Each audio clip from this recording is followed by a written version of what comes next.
Sinasana. ඉස්සර ගමේ හිටපු අය කොළඹ පදිංචියට ගියේ දියුණු වෙන්න නේද සීයේ. දැන් ළඟදී ඉඳලා ඒක වෙනස් වෙලා. උඹ ඔය කියන්නේ අර ආදාහනේ කටයුතු නොමිලේ කරනවා කිව්වට පස්සේ යන අය වෙන්න ඇති. යාළුවා වෙන්න ඇති එහෙනම්. ඔය මේ එල්ලිලා මැරෙන්න වා බොන්න ගගේ මූදේ පණින් ටිට බෝන් ටික වැඩිපුර යන්නේ දැන් කොළඹනේ. ඒක දැන් ට්‍රෙන්ඩ් එකක් වෙලා තියෙන්නේ.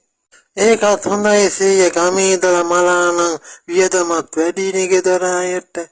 උඹට තියෙන්නේ කවුරු හරි ගම ඇරලා දාලා කොළඹ යනවා නම් නොයන ගමන් යනවා කියලා හිතා ගන්න. ඊයම ළඟදී එහෙම යන්න අදහසක් නැද්ද?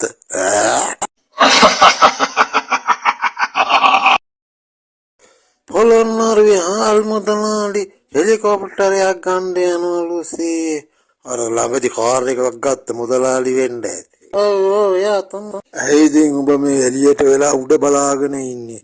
නෑ ඉතින් එයා ගිහිල්ලා කැම්පස් වල ලෙක්චර් දෙන විදිහට දිනු වෙන හැටි රට ගොඩ ගන්න හැටි මුල මතක තියෙන්න ඕනේ කියලා කියන විදිහට අපිත් ඔය හෙලිකොප්ටරේ ගන්න හාල් අරන් උදව් කරා කියලා මතක ඇතිනේ.